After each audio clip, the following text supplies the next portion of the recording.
Yo, what is going on, guys? S3E29 Gaming back once again in GTNH, and episode 29. And today on the agenda is mostly working on multi-blocks, gonna be doing some ore processing, and then we're gonna be setting up a new universal setup, that being the universal mixers. And an update just around the base, what I've been doing. I built a new roof area to the base, so I wasn't sure if I wanted a roof, but now we have these cool windows with these kind of like cross beams going across. It kind of looks bulky, and I like that. And it looks like very like heavy and like weighty, and it's like this thing is being held together, you know? Like it actually feels sort of like a real structure to me, and I'm appreciating that. I'm working on ways now to like cap off these hallways and have like a big square area, and then there'll be some kind of like cool area down below there if you can imagine that, and then we'll branch off in even more places from there, and there'll probably be something similar on this side as well. I need a big area soon for doing blood magic, so maybe it'll be over here, who knows, because I have a lot of space over there. I have a lot of space everywhere. I'm in a void world, you know. But yeah, this came out pretty good. I like what's going on there. I'm using more of the Tyrian blocks. I want to use more of these. I want to try to get more color in here. It's really just black and white right now, so I'm working on that. We're trying our best to bring some color in, and I have it set to nighttime now just for a different vibe because I've been on daytime for a while, and that's kind of where we're at. So over here, I'm working on a new idea. So I have an elevated platform for my multi-blocks. And a common issue that I have is that I don't really like not having access to what's going on in my wiring and stuff down below it. So this will let me see that. So if you can imagine, a really important part of seeing the underneath, to me at least, is seeing what's going on with the AE2 wiring and then my like subnetting. So I'm going to be using a lot of more advanced subnetting techniques like I did over here to try to get things where they got to go in the most efficient way possible. And I'm mostly going to be switching over to the ME buses soon. Like I said, I'm still just a little bit. We're almost at the breaking point. I need to get my ore processing going. Then we can start swapping those out. Everything's temporary. You know how it is. And then what else? I cleaned house over here. So this area, that blast furnace has been naked for a while. I destroyed a lot of stuff. Mostly my passive processes. There's actually quite a bit of idle power draw with those for all the AE2 stuff I was using. And they were just doing nothing. So like every P2P network, every P2P channel is 10 EU per tick. And like I might have destroyed like 30 of them. So I mean, it's 300 EU per tick. It's not that much, but it adds up when you leave the base on overnight and stuff, you know? And that was all just sitting there pretty much idle. Like even this could probably be tore down. I forget what this even is. What is this making? Which is probably not a good sign, you know? Oh, this is PTFE. Yeah, I can tear this down too. Like, this does not need to exist. And then I'm going to move this stuff. My tungsten processing needs to be redone anyways for like the applied energistics revolution that I'm doing. And then these guys are going to find a better home somewhere else around, away from here, you know? And then this area is going to be dedicated to universal setups like this one. So a whole block of drives and then parallels of a machine. And the very next one is going to be mixers. And I want to get that done pretty much right away because I am annoyed by my mixer recipes and I need a way to solve it. And I think that this is going to be the way to do it. Okay, universal mixer is completed. It's the same exact setup as the LCRs. It's just on the mixer. Not sure what else to say. If you want a reference, you can watch my other video where I did the LCRs, or you can watch a tutorial by 9, which goes through the whole setup in detail. So same idea here, just sending patterns to a subnet, which puts them into a storage cell. Storage cell goes over to here. Redstone control circuit mixes with the storage cell, dumps its output into here, and then it runs the recipe. Then it fills it back in the storage cell, puts it back. So again, if you want a more detailed explanation, I've done it before, and other people have done it before. But yeah, this is going to solve a lot of my issues with the mixer. And all we got to do is add more circuits. There's a lot of obscure circuits as well, like for really weird stuff that I'm probably not going to use very often. I still have these ones sitting over here as well. I could reclaim a dual interface, which is really nice. But yeah, I need a circuit 20, 13. I don't know what this was. I think that was the output. And then I guess the fluid one as well. I don't think this had any specific circuit. What was the one I was just looking at earlier? It had a really weird circuit. I think it's this stuff. Which, I mean, you're probably supposed to make this in an alloy blast smelter. Let's see. If I look for the liquid. Okay, yeah, if you do it in an alloy blast smelter, it's circuit 6, which is more reasonable than whatever that thing was. So maybe we just make this. How hard is this to make? That is free. We have infinite stave alloy. And I have a ton of zirconium carbide. We can make this right now. Hold up. And here we go. ABS is set up. And this guy's pretty easy to set up. It's only able to take one hatch, so it's running an EV right now, but I'm going to upgrade that very shortly as soon as I get IV energy hatches, which should be pretty soon. But same idea here. Dual interface. This thing has liquid and solids in its recipes, which is a bit annoying, so I have to do this setup. But goes into the subnet, and then the only valid places are these two spots. Now this is kind of funny. So I was perusing the recipes, and how this thing does its recipes is a little bit funny. So like circuit 2 means I have 2 things that are making your output. And circuit 3 and like 4, same idea. It's like I have 4 dusts, or yeah, if you throw a liquid in the mix, I have 4 things. And it's just kind of funny in that way to me. And I like that. And to me, that says go ahead and just dump all the circuits in the input bus, and it's impossible to mess it up. So we're going to see if that's the case. To me, it kind of looks like it is, but we'll see if there's any conflicts, which should be pretty easy to notice. And the other thing is there's only 73 recipes in here. Doubt that all of them are good or useful, but I could be wrong. So we're going to keep going with just one interface, and I'll just, if I need to do more, maybe we could split it to have a regular interface for just the dust and to keep a dual interface for the double liquid. I don't know. We'll see. But yeah, that's kind of the idea. And then it outputs straight into this fluid solidifier. It just makes alloys that are in liquid form. And I'm just going to instantly solidify them on the spot. At some point, maybe we'll have a multi-block that does that, but that's not today. And then if we do, we'll just have a ME output hatch, and then it'll just go where it has to go. So yeah, let's try this thing out. There's some recipes I wanted to... Most of the alloys that I want to... I guess they're all alloys, but Greasium was the one that I believe I built this for. So let's try it out. So I just remembered, for me, I want to program the ingot and just divide by 144, and then you get the amount that you need. So am I able to request that? I need titanium dust. This pains me to do. We'll have to macerate some titanium. But it'll only be a bit. I'm actually really low on titanium. I need to go mining again. And this thing works like a charm. So everything's working out exactly as I expected. I'm getting good at this. And then while we're waiting here, I requested 300 this. That's about what I need for my wash plant, which is going to go over here. So this is where my ore processing is going to be. I've left room to make quadra multi-blocks of all this stuff. I forget if I covered this area or not already. But basically, we're going to tie the mainnet into this a little bit. Because like, there's some things where it's like, do I really need a second thermal refinery for like refining fuel rods, or for the depleted fuel rods? Not really. Do I really need another multi-smelter? Probably not. So we're going to tie it into both like its own subnet and some recipes into a mainnet. And that's how we're going to be handling that. So I need to get a whole bunch more stuff yet. The wash plant, centrifuge. What else am I missing? I'm missing some other stuff. I want to make 2 baby washers. And by that, I mean just the regular advanced ore washing plant. One for mercury, one for sodium persulfate, which we are going to be making sodium persulfate instead of iron 3 chloride very soon. I looked at this recipe. I was waiting for a while because it's annoying to me to have to set up the cell extraction on an electrolyzer. So now that we have a multi-block electrolyzer, we can just run it through this. Another news, I did some interior design over here, and it came out pretty terribly. I wanted this room to look kind of like darker and a little bit different than the rest of the base, and it came out super ugly. I don't like this Tyrian at all. It's too dark. The texture is kind of strange on it. I'll do a wand of equal exchange on it later to switch out the blocks something nicer. But I really don't know what to do for the wall at the moment.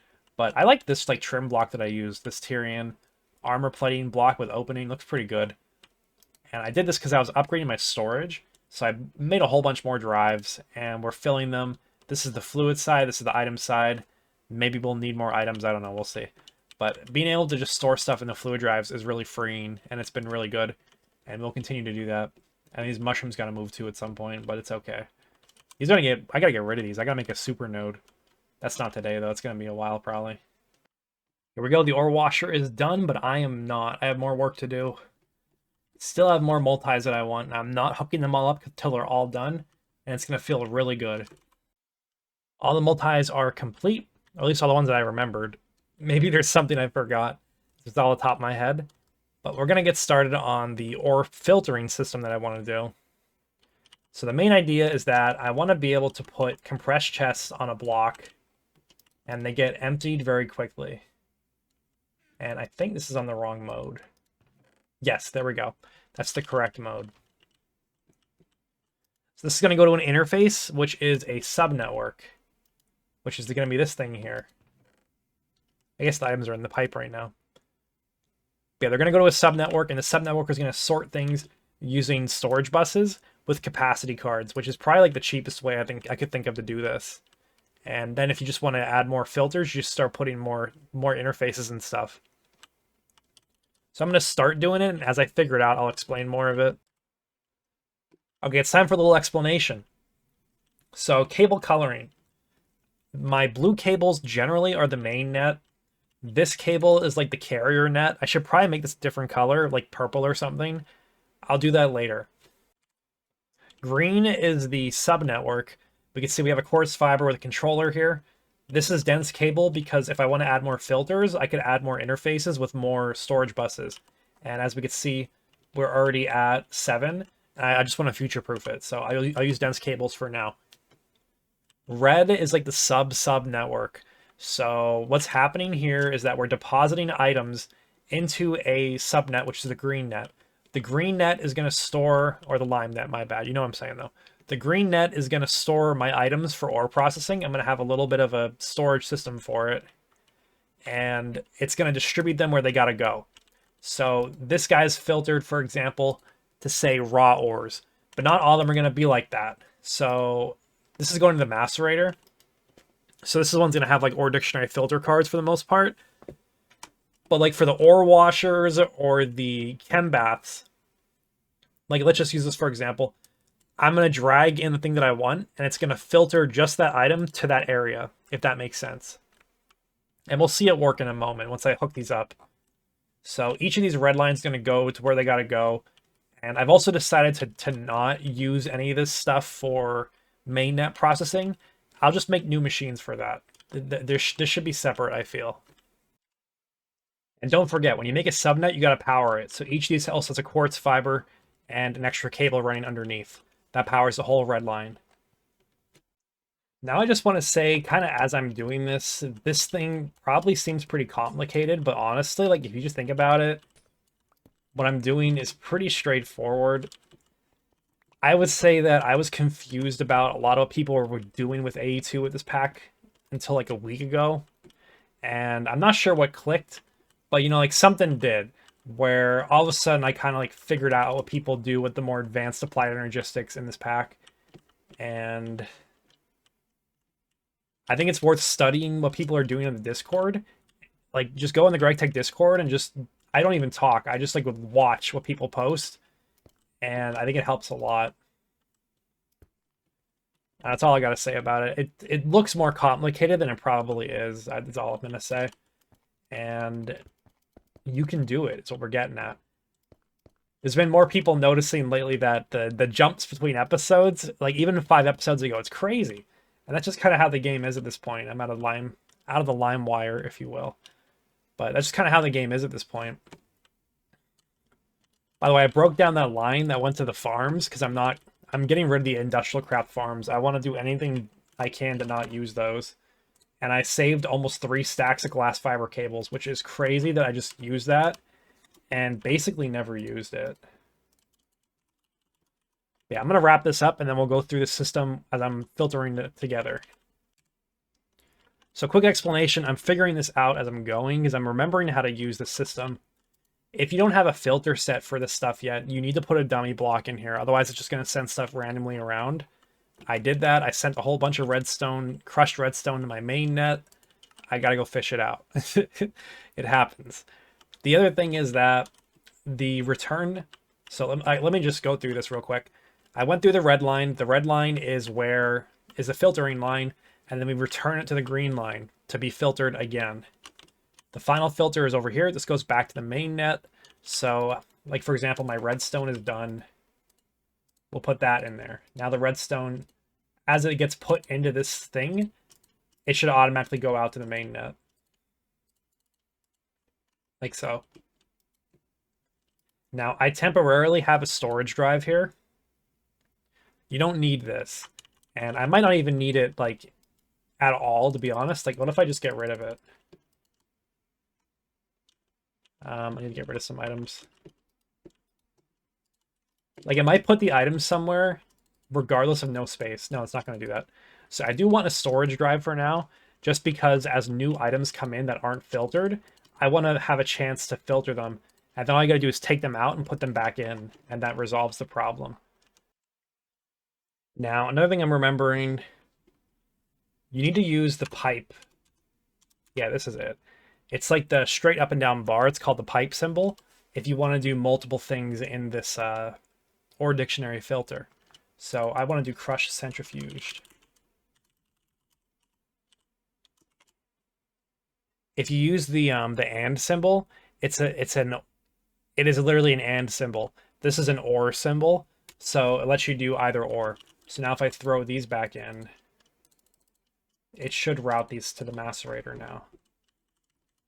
If I'm not, yes, I'm correct. I am so correct. I'm so correct, it's unbelievable. Okay, good. I can't believe I remembered that. That's kind of crazy. Okay, another idea that I have. I don't have the largest input buses on everything right now. They're only HV for the most part. Some of them are still LV. I should have a way to cycle the items in a circle, just in case they all don't get put in, you know? Like, there should be like a slow timer that just cycles the stuff that's in here, just in case it hasn't made its way out yet, if that makes any sense. So what I'm thinking is if this input bus is full, the stuff's going to get stuck in here because it needs to be put through the system to have a demand on that. Or you know what, if I get rid of this, it won't be able to pull the items if it doesn't have a demand for it. So maybe I only keep this in here when I'm debugging. Not sure. Let me, on my next chest that I put in, which is coming up really soon because I am kind of done with all this already, let's test it out. Now I do need to sneak the blue line into here. It's offline right now, but I want to put distilled water.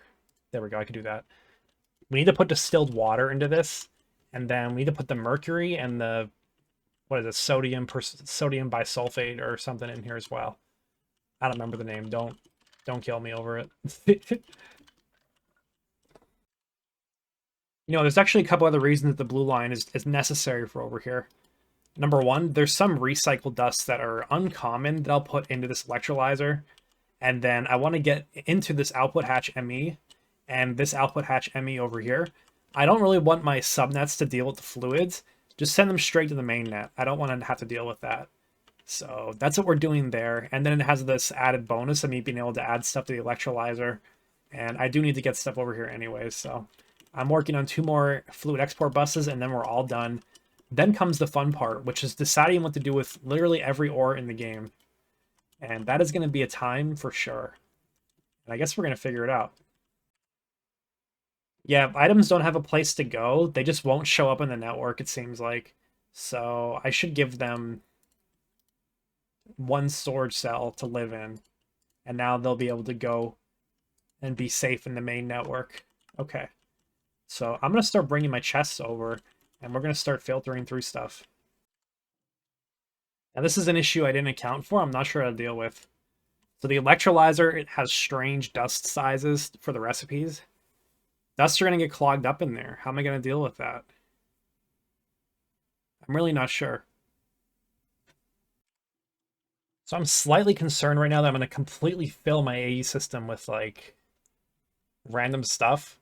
But I mean, at least it's ores that, like, have a value, I guess. I guess I bet cycler, because like I said, this is going to really overload my system.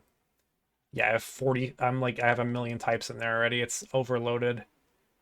This is going to take a while to sort through. Maybe I should have set the filter before putting the chest down. Okay, this is probably extra, but this is bothering me. Basically, when I dump a ton of ores into this system, they're getting stuck because this input bus is not large enough. The input buses don't actually increase in size from here, as far as I could tell, unless I'm missing something. So what I've decided to do is compress chest with a item translocator, which is pretty much instant. or like as quick as I can for like the cheapness of it. Like I'm not gonna make a super duper conveyor belt. I don't really care for that. These things are pretty cheap. So that's how we're gonna deal with that. We're gonna have the storage bus go to a chest with the translocator moving it from there. And this will help me when I'm doing like massive ore dumps to not overload the system. And probably, that doesn't even need to be a compressed chest. Like I'm probably just gonna throw iron chests on all of them. And that should be able to get me through my backlog, because like this is really annoying having stuff constantly stuck in here. Like it's not a good deal. Okay, all the system upgrades are done. I think I'm in a happy spot. There is actually one more upgrade. I lied that I did not finish, and I forgot to put the storage bus back here. So I've been thinking about these leftover dusts. There's two ways I see to go about this. Number one, there is such a thing as super buses. These are buses with like massive amounts of slots. I can make one of these and just forget about it and just let that happen. Or I could design a redstone circuit so that the machine is off for like a minute and there's dust stuck in there. It'll move it somewhere else. I think I'm just going to make a super bus. So that's not going to be right now because it's going to take a while for it to clog up. But once it does start clogging, we'll just throw like an EV one on autocraft. No, I can't do that. We'll just do... They're a little bit expensive. We'll do whatever highest tier that I can at the moment. And we'll solve that problem like that. Okay, I think we're reaching a good stopping point. I'm going to be spending a lot of time off camera, like organizing ores and stuff. I'm also working on increased storage on my main net. I believe these should be done by now. Let's see. Yeah, look at that. Look at that. We can get that done right now. 64Ks. And we'll put these in here. I removed the drives for now. They're just extra power draw. I'll put them back as I need them. But yeah, I think we're done for today. I'm going to be spending time just chilling, organizing ores, and losing my mind because I really dislike doing this, but it'll feel really good when it's done. Also, I got to move my sifter over here. I forgot to put my sifter down, but that's okay. We can add it later. And there's probably more unit ops that are worth having over here, so I'll be thinking about that. And we'll be adding to the system because it's pretty easy to add to. It's pretty modular. I future-proofed it with the dense cables, and I think we're in a great spot. So yeah, I hope you guys enjoyed. Leave any comments or suggestions if you have them, and I will see you next time. Thank you all for watching, and have a good day.